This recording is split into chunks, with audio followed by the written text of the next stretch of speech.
कि नर्सरी से हमारे मुल्क में कंपटीशन शुरू होता है, तो वो एग्जैगरेशन नहीं, अतिशयोक्ति नहीं है। नर्सरी से लाइफ मतलब युद्ध, वॉर। वॉर में जरूरत किसकी है? शक्ति की, पावर। आज इतने सारे युवा परेशान, इतने सारे युवा डिप्रेशन का शिकार, क्योंकि तमन्ना बहुत बड़ी है। तमन्ना तमन्ना बहुत बड़ी है, होनी ही चाहिए। ड्रीम बहुत बड़ी है, पर ताकत का अभाव है।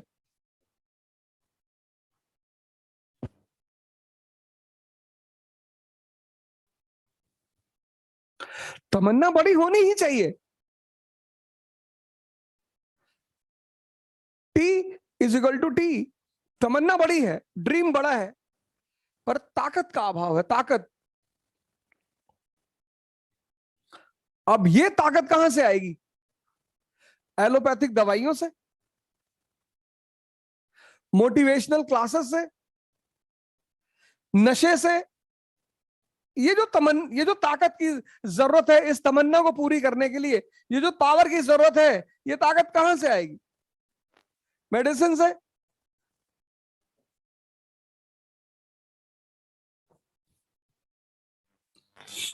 मोटिवेशन से।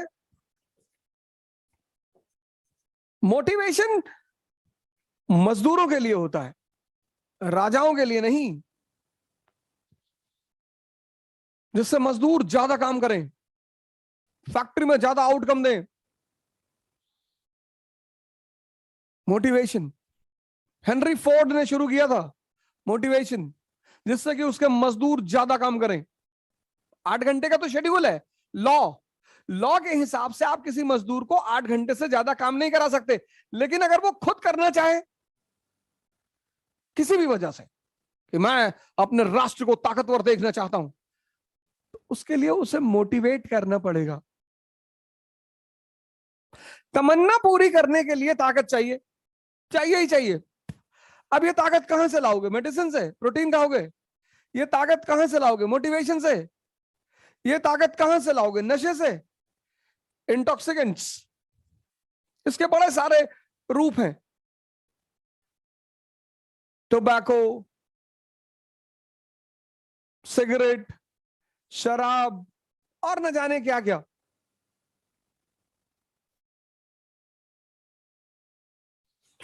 लेकिन ये सारे सोर्स क्षणिक हैं, क्षणिक, टेम्परेरी। और ये सिर्फ टेम्परेरी ही नहीं है, ये टेम्परेरी ही नहीं है, ये हानिकारक है, डेंजरस।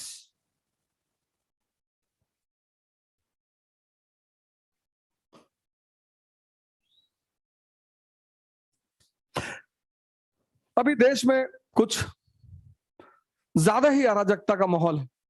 देश का युवा परेशान है। अग्निवीर और अग्निपथ जैसी योजनाओं को लेकर विरोध कर रहा है। लेकिन विरोध, मैं आऊंगा उस मुद्दे पर,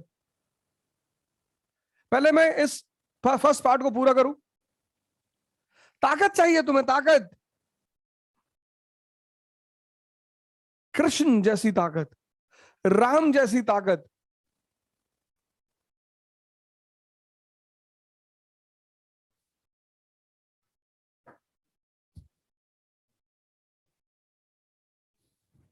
ये ताकत का आधार स्तंभ ये दोनों है, मुख्य आधार स्तंभ। मैं इन दोनों का नाम इसलिए ले रहा हूं कि इन दोनों आदमी ने ईश्वर को बीच में लाने की कोशिश नहीं की।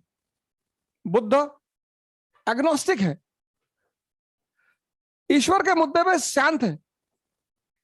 हिंदू, मुसलमान, सिख, ईसाई, कोई भी इनको फॉलो कर सकता है। ईश्वर की बात ही नहीं करते, चुप, मौन।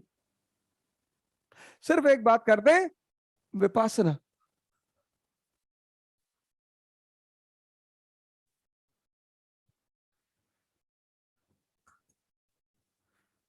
तुम्हें दो ही ताकतें तो चाहिए, एक मन की ताकत, एक शरीर की ताकत।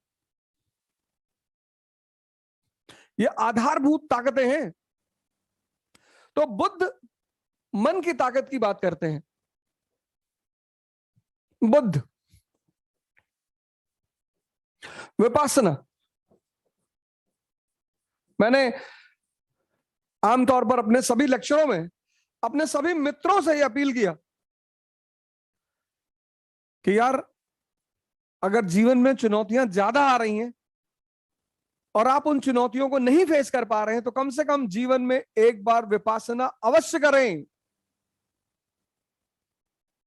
आपका एक गोल है, आपको आईएएस बनना है, मान लेते हैं एक छोटा सा गोल है, बड़ा छोटा सा, आपको आईएएस बनना है।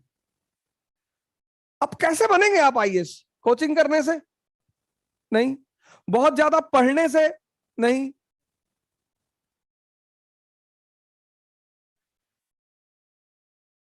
पढ़ने में आपका सहायक कौन? आपका मन।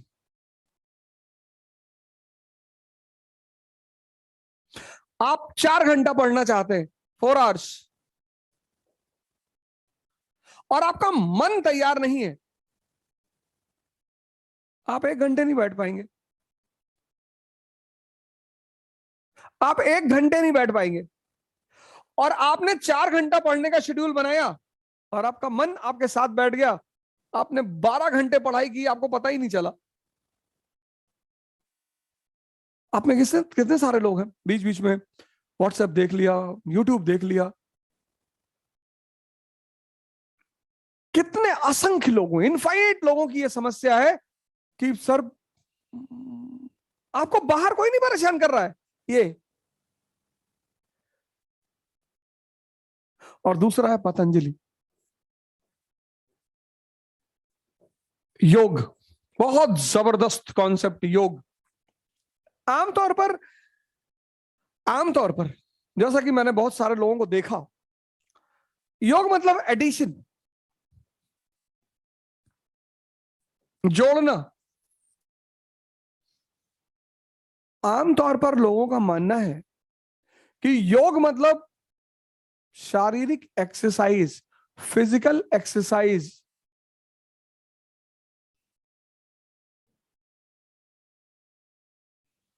नहीं, और पतंजलि ने भी ईश्वर को बीच में नहीं लाए, ना तो बुद्ध ईश्वर को बीच में लाए और ना पतंजलि ईश्वर को बीच में लाए। योग मतलब जोड़ना, किसको? कॉन्शियस, हमारी चेतना, और ब्रीदिंग, हमारी सांसें।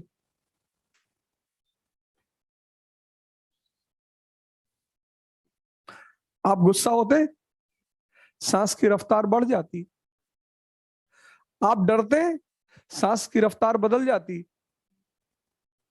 आप रिलैक्स होते हैं, सांस एकदम धीमी होती है। आपने कभी गौर किया कि आपकी मनोदशा का सीधा संबंध आपकी सांसों से है?